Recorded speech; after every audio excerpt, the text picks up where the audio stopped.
Hello, welcome back. Or if you are new, my name is Delian. This is the channel where we explore becoming the main character of our own lives, which I believe we're all here to do. And I think the way that we do that is by shifting into self acceptance, self awareness, and then self authorship so that we can actually live the lives that we want, to embrace the story we want to actually experience.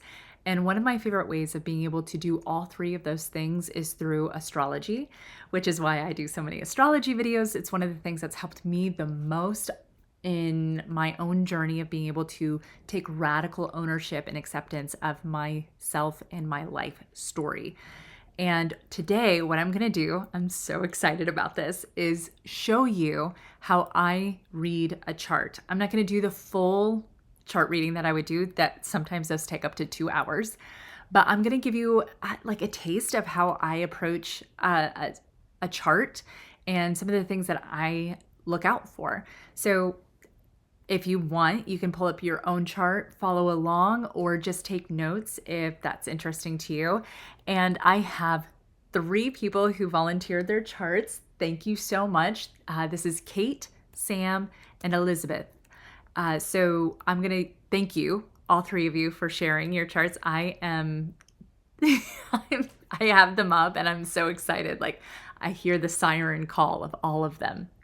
So how I'm going to break up this video is that I'm going to show you an example of the differences I instantly see in all 3 charts, and to give you kind of a comparison analogy. And then I'm going to do a breakdown of each chart and what I think their top 3 areas are.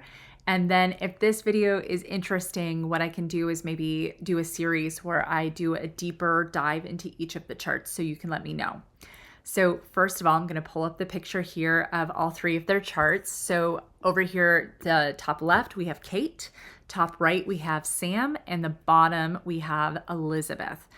So first things first, one of the things I like doing when I pull up a chart, because when I look at a chart, what I see is the house of somebody's personality. So that whole circle is like their energetic blueprint that I look at as like the home of who they are.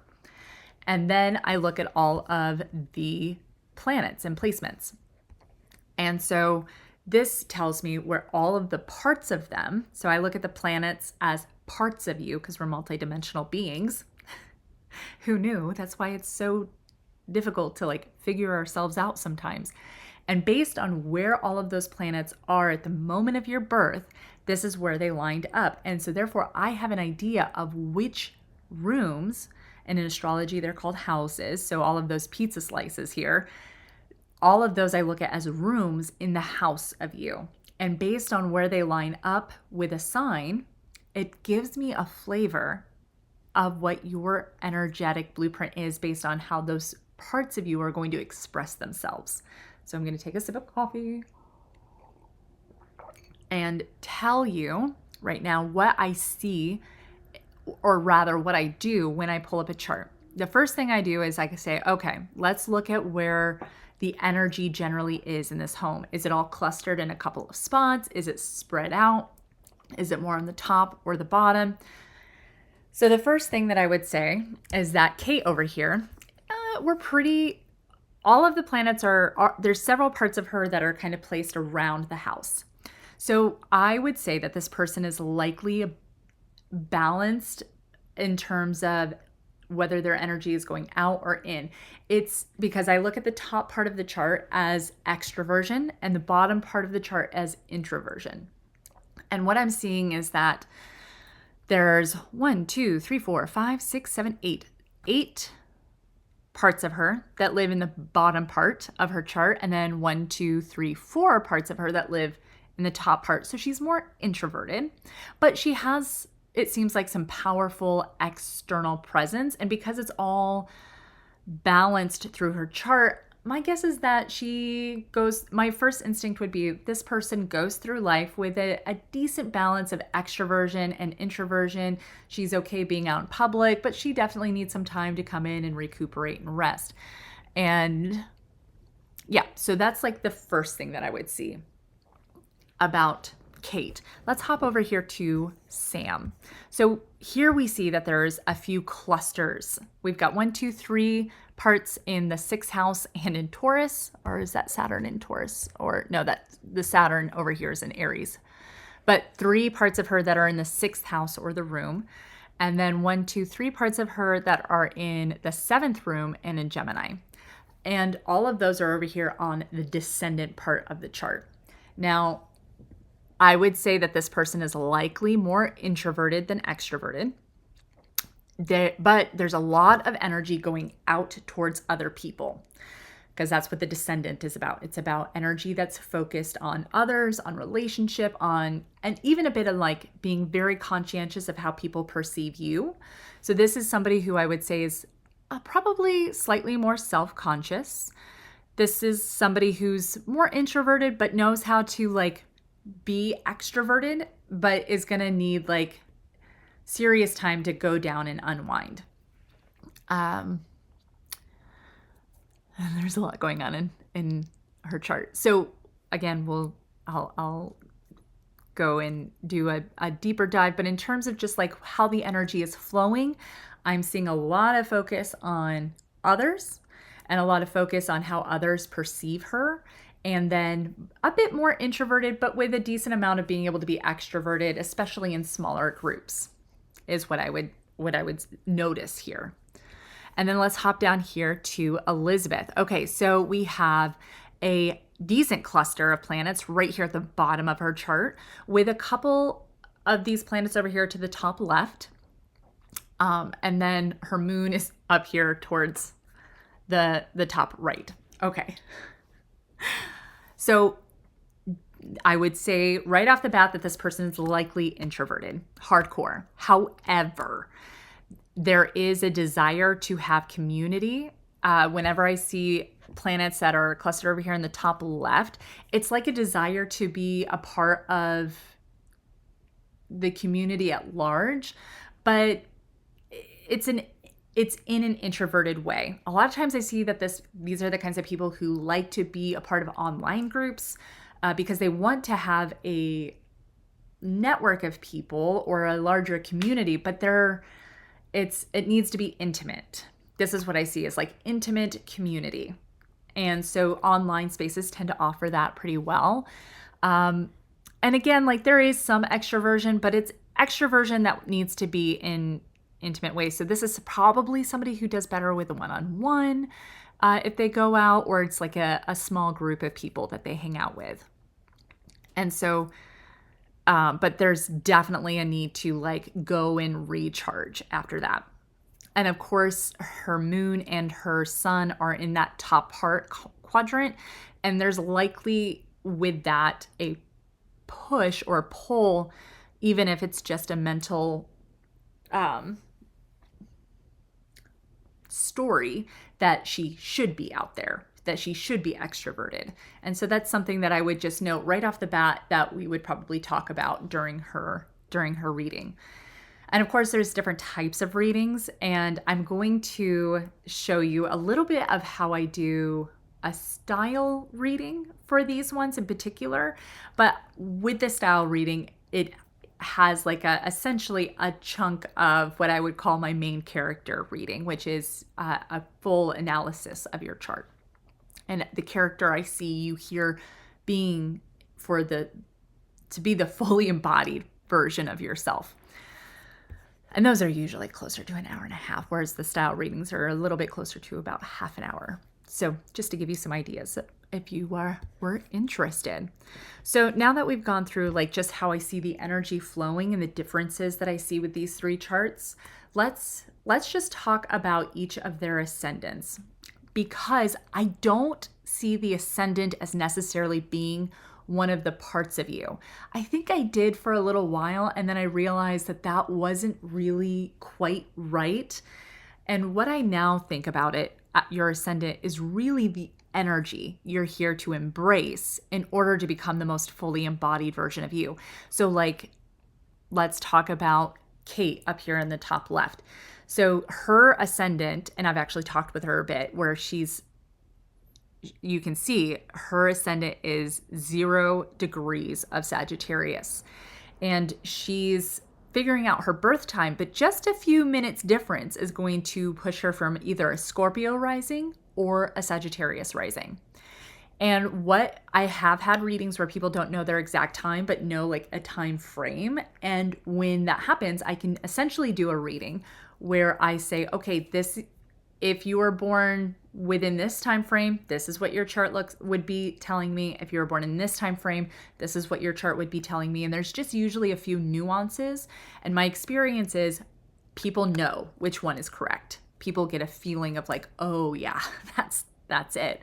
And I think it's because our ascendant is so strong that it's usually the ascendant that is changing with those readings. But anyway, I digress. Kate over here has her ascendant in Sagittarius, 0 degrees. This is somebody who is just learning, just starting to step into learning how to embrace this particular energy. There's a newness to this ascendant. And usually I think that people who have their ascendant closer to like 0 to 10 degrees, there's like a freshness that they show up in the world with. But the way that I would read this, her ascendant is telling her that in this lifetime, she is here to not get stuck in any kind of rigidity, that she is not here to be certain about anything, that she is here to be exploring truth, exploring freedom, being able to travel, whether that's literally or with just her perspectives. This is somebody who's here to really set herself free. And that as she does that, I would guess the rest of her being able to embody the other parts of her, all of these other parts of her would become far more accessible. That's how I read the ascendant. And so if we hop over here to Sky, her ascendant is over here in Scorpio, and it's got Chiron closely conjunct. So I'll talk about that because it definitely affects, if you have something close to your ascendant, it has a big effect. And that's also going to be the case with Kate over here, although a little bit less so. So with your ascendant in Scorpio, essentially what I would say is that a part of the energy you're here to embrace in this lifetime is by doing a lot of inner deep work. It's about being able to go inside of yourself and understand why you work the way you work, what's going on inside of this massive inner landscape. It's about dealing with stepping into your own sense of power by also being able to shed light and be light for the dark places inside of you. And by dark, I do not mean bad. By dark, I mean just those things that you haven't seen, and being able to embrace those things. There's oftentimes, I notice with an ascendant Scorpio, that there's usually some power struggles in terms of like feeling powerless or feeling like the only way you're going to be okay is by having all the power. And so realizing that life is not a zero, or that, is it zero sum? Is that the phrase? But essentially when you realize that there's not, like, it's not about having power over or being power under, it's having power with. Brene Brown talks about this quite a bit. So that would be something that would pop up for me, be like, hey, if you wanted to go check out some of Brene Brown's work on zero-sum concepts around power and things like that would show up, especially since her Chiron is right here. And then let's hop down here to Elizabeth, and her ascendant's right here in Leo. 11 degrees. Again, all three of these ascendants are like newer energies. Like this is stuff they're figuring out. And what I notice is that the further along your ascendant gets in degrees, the more intense the energy is for you to embrace this. Like when it's at the beginning, it's like, hey, this is new. Like you're gonna figure it out. But the further along it gets, the way that, like, the metaphor that I would create for that is like you've done a few lifetimes learning this, and it's like time, the further along in the ascendant is in the degree, the more it's like, okay, let's get at that. Let's go. It's time. So there just might be some more pressure around it. So out of all of these, the Scorpio ascendant is somebody who would be experience more pressure to learn these things. Although it's still, I would still say it's still newer, right? Okay, so Elizabeth down here in Leo, this is somebody who's here to get in touch with her own creativity, her own sense of joy and playfulness, somebody who's here to embrace the inner muse, if you will. I'll share a secret. I'm doing a formula where I have archetypes for each of the planets or parts of you. So there will be a workbook that comes out eventually, and I'll definitely do some videos on it. But essentially, I look at the Leo energy or your sun energy as the muse, as this creative, as like being inspired, as being in the joy of life. And so those are the sorts of things that Elizabeth is here to embrace in order to become the most fully embodied version of herself. This is how I would read a chart. So there's lots of other things that I would look at right off the bat that would lead me through somebody's chart. It's actually really interesting. When I'm reading a chart, I feel like the chart starts talking to me. It's like, come over here, I need you over here. And so I used to like really have a formula that I would follow. And then I realized like everybody's chart is so different. And even different times that I've read the same person's chart, it's almost like it's saying, hey, I need you over here now. I need you to focus on this area. And so I can feel like each of the charts starting to pull. So let's actually hop over here and just look at Kate's chart. All right. So the first thing that I would do for a style reading is I would say, okay, where are the big three areas? Because in style, it's very nice to have, you'll notice in a lot of style systems, there's like, what are your top three words? What are your top three style roots? Your top three essences? Because there's this really, I don't know what it is about humans, but we work really well with triads of things. It's like, it's a solid foundation of sorts. And that doesn't mean that there aren't other things affecting your style that are in your chart. I believe there are. You'll hear this in all of the videos I've done going through the planets and the signs and houses.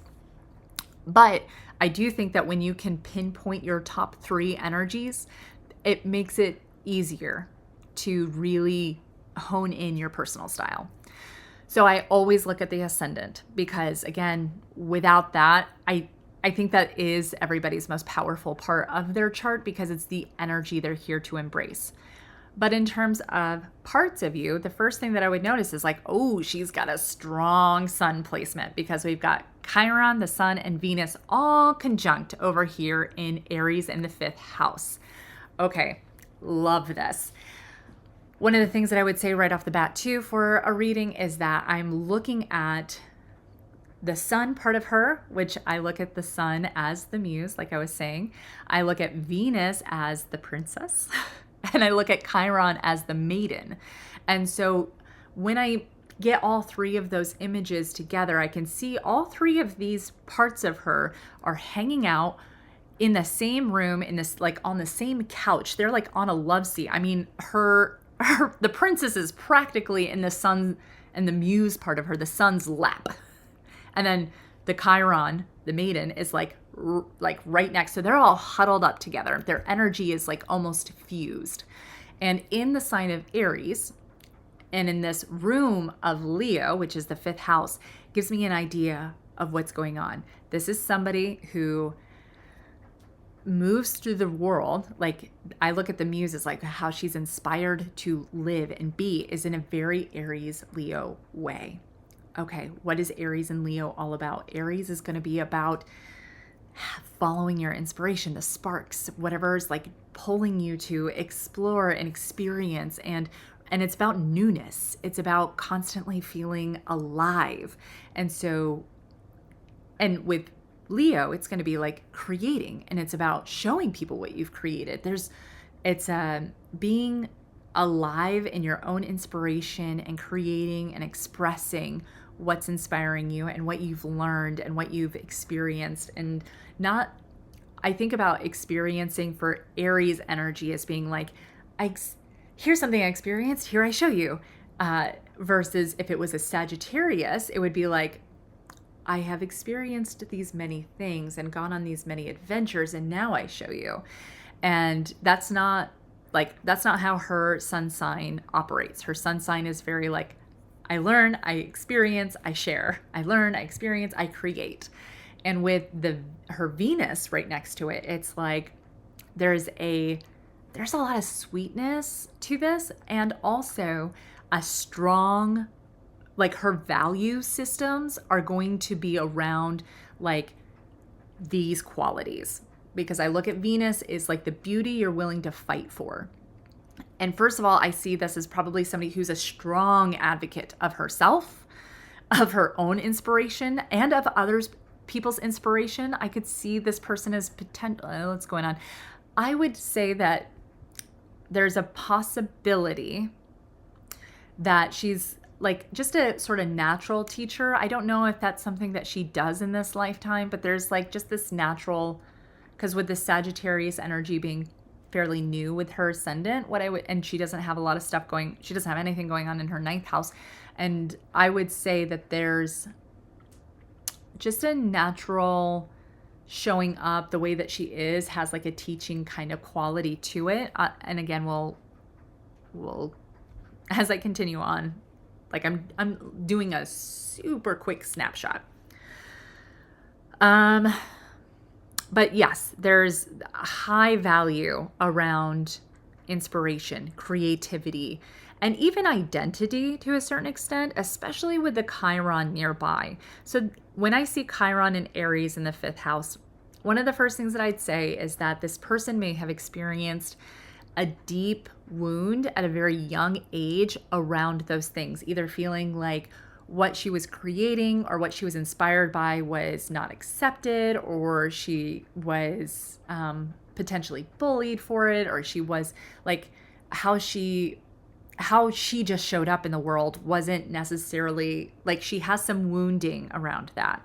Now, I do look at the wounded healer energy as like the energy that as you heal that part of yourself, this is where you end up being a natural inspiration. So depending on if she's done the work around this area, one of the things I would say is like, as you continue to heal that wound of realizing that your creativity, what you find beautiful, your sense of self, what sparks your interest are all valuable and welcomed, even if that's just in her own narrative about herself, then she's going to be a natural teacher or a natural inspiration around those exact topics. But this is certainly the strongest area of her chart, especially since I would generally look at the moon first as one of the top 3, unless something else is pulling my focus. And I don't see that here. I definitely see the moon, her sun, and her ascendant as being the strongest, with the caveat of this Jupiter-Mars situation down here at the bottom of her chart. So I would look up at her moon. Her moon is in Leo and the 8th house. Fun. Moon in Leo. How she feels emotionally safe, emotionally taken care of, is going to be about creating. We've got a lot of Leo energy in this chart. This is somebody who's here to experience joy and experience the joy of creating things and sharing those things. This is also somebody who has to do it from a place of real inner depth. The 8th house is going to be like, it's not like, this is probably somebody who emotionally isn't going to feel very satisfied if what she's creating doesn't have a lot of inner meaning. And so there has to be a deeper level or a connection to the psyche, or even the taboo or sexuality. All of those things might be themes that show up with how she wants to express her creativity. But it's going to be in a way that like people probably don't even know it's happening, because it's fun. I love a fun Moon, Leo, Scorpio situation, because these are people who like have depth, but like it's like you go out into, they can take you out into the deep, dark waters and do it in a way that's like fun and playful. And you're like, oh my gosh, I just learned a bunch about myself, but I didn't even know that I was doing it because it felt like I was just on this, doing this fun thing. So that's a gift this person likely has. Now, however, what I would say is that you can see it is opposite her Jupiter and Mars in Aquarius in the third house. So one of the things that I notice is that if you have, especially your Jupiter, which is the energy that creates like expansion, it makes things bigger, right next to your Mars, this is somebody who might have like a lot of energy, and then suddenly massive burnout, particularly if she hasn't done work around letting herself create from that place of depth and joyfulness. So there may have been some seesawing that happened in her life until she got a little bit more balanced. And so therefore her energy could be a bit more steady. The Jupiter and Mars is in the third house in Aquarius, double air. So this is going to be somebody who might be like really good at creating communities or making people in big communities or like big groups feel like really connected and like bonded. This is also somebody who might be really good at writing. And I also see like online platforms for this person because Aquarius rules community at large, like big communities, and also technology. But with the third house, it's almost like she might have this gift for having like little subgroups where she gets to like do deeper one-on-one dives or something with people. But again, I see a lot of writing. I see a lot of ideas and sparks. This person has like a lot of what I would say as like fun, depth, grounded, and like able to like, there's just this sense of being very light and like joyful and playful, but it's from this place of, with that moon in the 8th house, like real depth here. So in terms of style, the things that I would say is that this person might, with the Aries and the 5th house situation, I would say that the homework for her to do would be like, okay, what's inspiring to you? Write down the word inspiration or like spark of life. If she's wearing clothes that don't give her that sense of like, ooh, that's me, or I like this is beautiful, this fits my values, this is joyful, this is playful, and if she's not wearing clothing that fit those things, I think that would probably feel like she's out of alignment with her style. I would also say, usually when I see so much youthfulness in one area, that the likelihood of her having ingenue goes up. And then also, it's just interesting because we also have the moon in Leo in the 8th house and her Sagittarius ascendant, which garners more maturity. I almost feel like there could be dramatic here, like ingenue and dramatic having a conversation. I don't actually know what her essences are, so. But in terms of style roots, anything like her style roots should 100% be driven by what makes her feel joyful, playful, inspired, that make her feel more alive. Those are going to be incredibly, incredibly important. A lot of times I see like the flower style root here, but with Aries, sometimes I see like stone or even mountain because there's a desire to be like capable and powerful. And with the 8th house, I sometimes see romantic, but certainly a desire for some softness, like depthy softness. With her Sagittarius, I would say she should write down the word freedom or exploratory and write down all of the things that make her feel that way. And again, this doesn't have to be related to style yet. This could be just anything that makes her feel free. Maybe it's always having 3 books on hand, right? But once you make the list, you'll start getting an idea of those things that might overlap with your style, right? If she knows that having 3 books on hand at any given moment makes her feel freer, then she needs to have a really amazing handbag or bag. It's not going to be a handbag or a bag that fits 3 books, right? And being able to approach her style from that place of whatever is inspiring and brings her joy.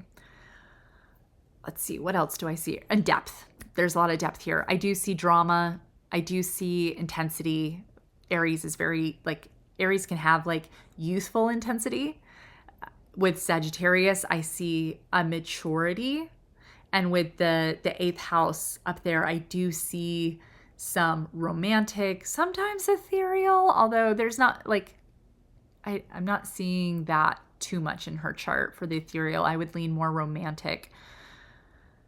And style roots, usually for Leo, sometimes I see the sun. A lot of times I see flower. For Sagittarius, I often see earth or even stone, but it's whatever makes you feel free. And then for the Aries, a lot of times I see stone or mountain. Sometimes moon, because they like to be like intense, especially with that 8th house. I often see moon as well. And then because she does have this kind of intense area of Jupiter and Mars down here at the bottom, I might say something like just making sure that when she gets in touch with her emotions, that she doesn't think that, how do I want to say this? Sometimes there might be just a little bit of trickiness around approaching her style, around like feeling like maybe she shouldn't be so depthy and playful and instead just like do what works for everyone else. And like that's going to be a style barrier for her if she hasn't done work on like letting go of necessarily what everybody else thinks. It's more about being grounded in herself and what brings her playfulness and that sense of creativity. There's a lot of creativity in this chart. There's also a lot of fire in this chart. So I would say that the fire style root can show up, but usually I see that more actually with water and fire, which she does have with her moon. So that could be a thing. Okay, again, this is a quick snapshot. I would do a ton more on this chart. And there is a lot here that I could say, like even her MC and Virgo having a need for practicality and stuff like that.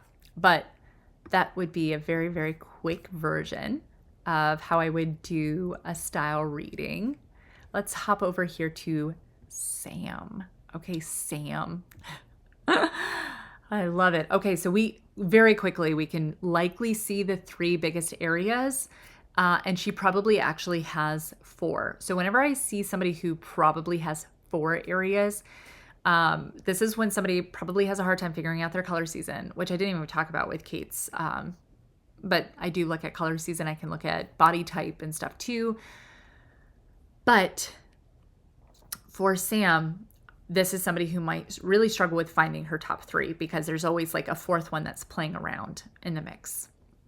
But we're certainly seeing the Scorpio energy, which I show oftentimes. I'm like, okay, do you have moon? Do you have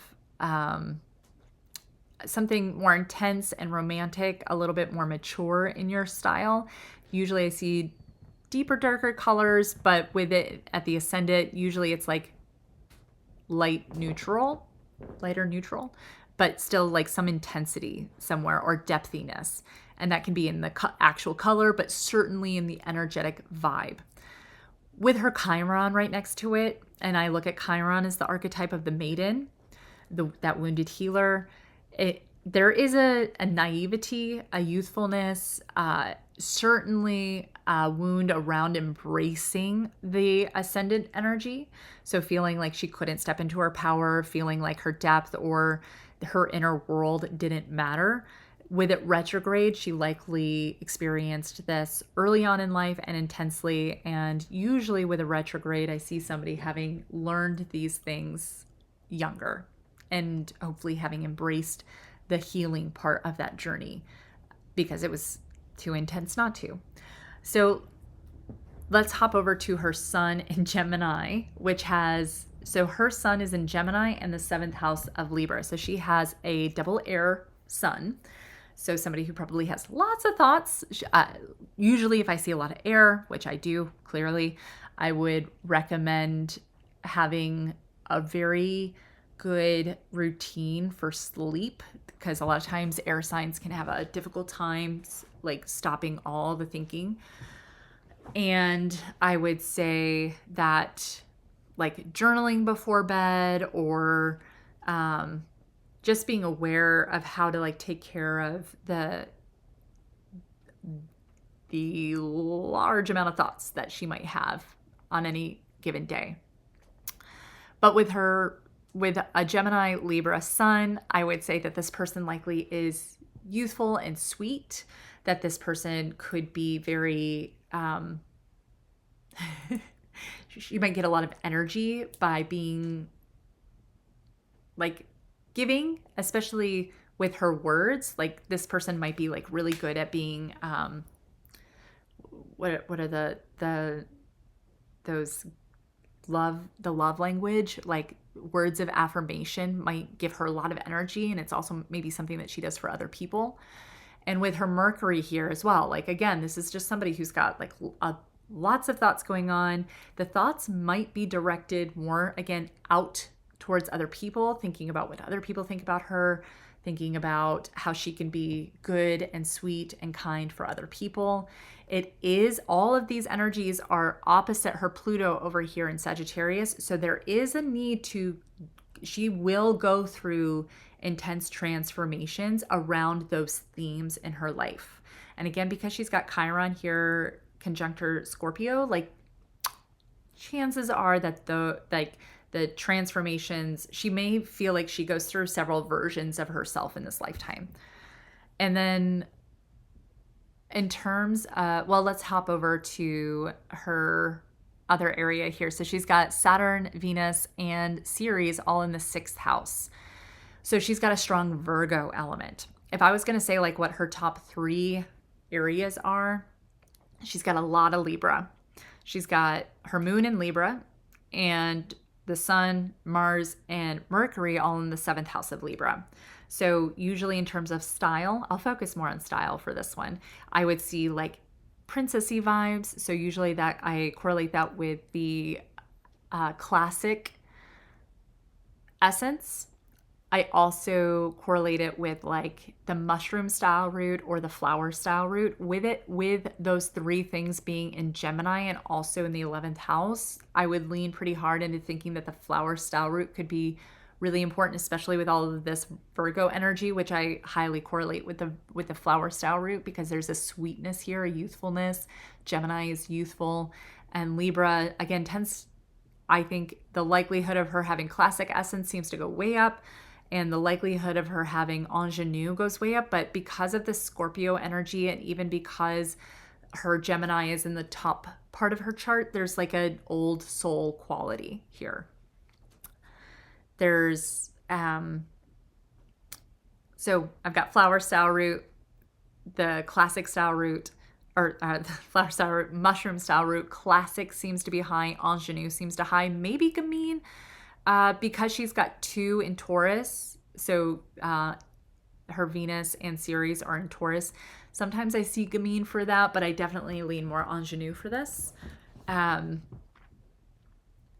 then like because she's got 3 placements in an earth sign, I could see natural being here, but like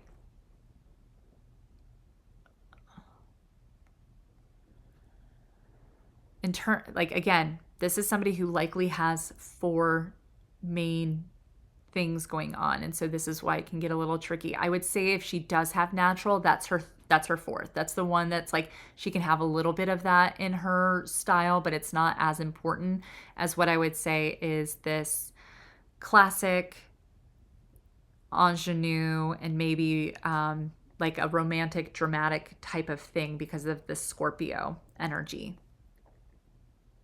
I don't know what her essences are either, which is good. I prefer it that way. Like I can see her in my head, but I don't actually know how to break down people's essences. So those are at least these are the energies that I see as being important for her style.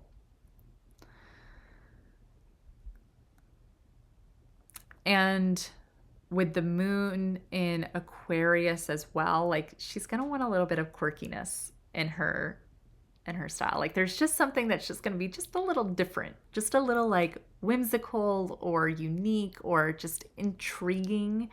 And I think that will be important. Yeah, I see that as being really important. Also, just as a side note, this is opposite, her moon is opposite her Jupiter. So she could go through big emotional swings. And that's just something to be aware of. And that's a part of her life journey to be able to find more ways to balance her emotions. And I think that will have a lot to do with having some kind of routine around journaling, around expressing her thoughts in some way, and having, and being able to advocate for herself, to transform herself through some of that Scorpio energy of like really moving into being like stepping into her power is going to be a part of her life journey here. Again, there's still so much. She's got her MC in Leo, which could be that she needs to express her creativity in her outfits too. But definitely seeing a lot of Gemini, a lot of Libra. Libra is definitely top. And then I would say this, like she's got like a little bit of intensity here, but it's like unnerving maybe because it's like, where is that coming from? Because there's this classic, this ingenue, and even some of this earthy, natural vibes, but then there's like this romantic, dramatic intensity, old soul energy, at least that shows up in her energetic blueprint. So yeah, if I was going to be like, the thing that I'd be really interested in for this person is whether or not, because we have Saturn in Aries, but also the 6th house, and Venus and Ceres in the 6th house and in Taurus, I see this person as looking very young. Aries and Taurus are youthful signs, and the 6th house, when I look at what people's physicality might look like, I'm looking at the 6th house, and this person has, without going into like crazy detail, because this is just a summary, this is somebody who probably their body looks young. If I was gonna say like what's going on, I could see more like Gamine, Kibby body type here, because Taurus I relate to the Gamine. What is that? Is that the theatrical romantic? I don't know, but something that is petite, something more petite. But then with Chiron, which is I look at as the ruler of Virgo in the 6th house, I'm seeing some softness, like roundness, and I'm seeing, and obviously with all this ingenue and classic, there's moderation and there's cuteness. I'm seeing baby cheeks here. So that would be, again, just a really, really quick sneak peek at a style reading there. Let's hop down here to Elizabeth Taylor. Do you think it's forever? Okay. I love that song. I love the name Elizabeth. So let's hop down here. So I already talked about her ascendant in Leo. So certainly her style needs to have creativity in it. Her style needs to have a sense of playfulness and joyfulness. And if she's not doing that, and a lot of times we fight our ascendant energy. And I've done many chart readings now, style chart readings, and that is a pretty common thing where I'll bring up somebody's ascendant energy, and that's like the missing piece for them to really step into their style. And it doesn't even mean like that. So like if I saw this, I could be like, okay, ascendant in Leo, this could mean that she's got the sun style root, the flower style root, that there's a youthfulness. So she might have ingenue in her features.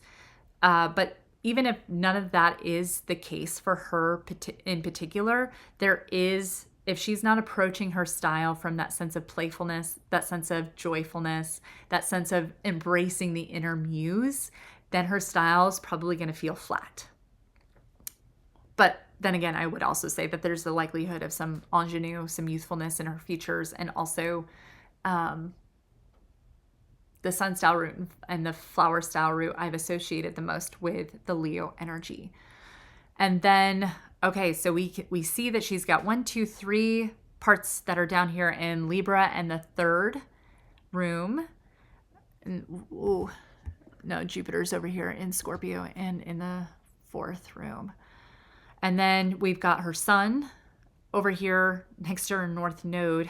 If you ever want to do north node reading, I love doing north node readings. And I will do videos eventually where I share the north node energy, but essentially the north node is like the life path you're here to embrace. And it's one of the most life-changing things I've experienced for myself in understanding my astrological blueprint. But her sun sign in Cancer in the 12th house, we're seeing some softness here. We're seeing some romantic or ethereal qualities. We're definitely seeing a need for like either literally soft fabric.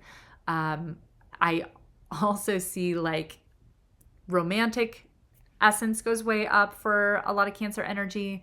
And because she's got 3 planets down here in the 4th house and 2 of those being in Scorpio, and yeah, that's all of her water. She's got a decent amount of water in her chart. So romantic essence or ethereal essence, because we got her sun in the 12th house. And also the fire style root can come up, although it's pretty softened by the 4th house and the 12th house stuff going on. And I know I'm saying house and room interchangeably. I'm sorry. But, oh, and we also have Mercury in Cancer. Yeah, I'm seeing more romantic versus moon here for, rather romantic versus dramatic in features. I am also seeing like more flower leaning versus moon leaning in the style roots, because there's just like an element of softness here. But what I would say is that so we started with the homework of fun, joy, playful, curious, your inner muse. Write down all of the things that you associate with that. And you'll start noticing things that you might want to incorporate into your style. It could be certain colors, it could be certain fabrics, it could be certain just ways that you want to approach your style. And then also I would write nurturing, because Cancer to me is about that nurturing energy. It's about feeling like you belong to yourself, feeling emotionally cared for and taken care of. And so I would put nurturing, but I would also put fantasy and depth, because we're seeing some Scorpio and we're seeing some Pisces energy. And I would say that there's something here where there's like a soft, whimsical, depthy, or even intense sort of flow that feels like it needs to exist in this person's style. I'm also seeing like medium fabrics, not going too light, not going too heavy, like needing something medium, leaning light actually. And because we have, oh, her moon is in Pisces. Oh, I love it. A Pisces moon. It's in the 29th degree of Pisces. So she's got a Pisces Sagittarius moon. Oh, so definitely this jumps ethereal up a little bit. So either romantic or ethereal, I could see as being a part of this person's essence blend. Definitely a need to embrace some fantasy, some whimsical elements. It's all going to lean to me a little bit softer. But also with this in the 9th house, there's a need for like freedom. There's a need to be able to not get stuck in a system. Whenever I see a decent amount of Gemini or Sagittarius, I definitely notice like these are the people that you want to make sure that whatever style system you're following is serving you, and you can break the rules. For you, it's like knowing the rules so you can break them is going to be like really helpful. But if you find out that you are, let's just say I wanted to say soft spring. If you are having a hard time figuring out your color palette, I highly recommend Color Class on YouTube. I think that they do a great job like nuancing how everyone's color palette is really actually bespoke. And yes, there are these categories that we can find ourselves in, and they have expanded the system to incorporate a fourth season within all of the, or a fourth sub-season without all the seasons. And one of them is soft spring, which is essentially, I think it's like neutral, soft, and light kind of thing. But I don't know. These are not my fortes. That's why we go watch other people, and that's why we have our style groups. But in terms of like the energy that I'm seeing here, I am seeing somebody who's like not here to put themselves in a system, but to use that system to embrace playfulness, to embrace the fantasy, the dreams, and also softness, while also being a bit depthier. There's a possibility of dramatic being in this person's features, but I see so much softness and youthfulness here. And and also classic, because we've got Saturn, Mars, and Pluto here in the 7th house, or I'm sorry, in Libra and in the 3rd house, which is a lot of Libra, a decent amount of Gemini. Again, I'm seeing somebody who's like youthful, soft, maybe classic as the 3rd. Yeah. And like, in terms, whether or not that she actually has dramatic in her features, there's certainly a need for what she wears to have depth psychologically to her. Like, it needs to have meaning for her. But I think that meaning might show up more in feeling at home in herself, and also in like embracing some whimsy and some fantasy. And like the playfulness is a given. Playfulness is a given. Also, this person, as I was saying for Sam, has a decent amount of air in her chart here with those 3, especially when I see Saturn and Mars right now with Pluto right next to each other. Holy shamoly. Definitely a need potentially to like journal before going to bed. Lots of racing thoughts potentially. And because these are all squaring her sun sign, it's almost like she might do like the stutter step with her sun energy of like overthinking things. And that's just something that she's going to want to like just use your thinking and all of those thoughts that you're having all the time to support yourself, to support your dreams, to support your muse, to support your sense of belonging. Instead of, there's just a possibility here that this is something where she has struggled with accepting herself because of, what is it in The Last Samurai with Tom Cruise, too many minds, like meditation or some kind of practice, could be journaling, could be talking, but certainly something to like just help with potentially racing thoughts here. Okay. Yeah.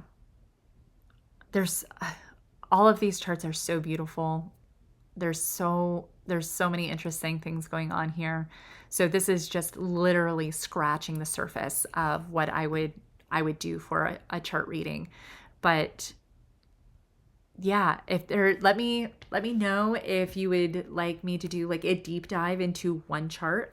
That's something that I technically have on the agenda. I also have plans of like talking about how to read empty rooms and what that might mean. And so that's a video that'll be coming up. But let me know what you think. If this is interesting, again, if you would like a reading, I'll have that in the description down below where you could book that. I offer several kinds.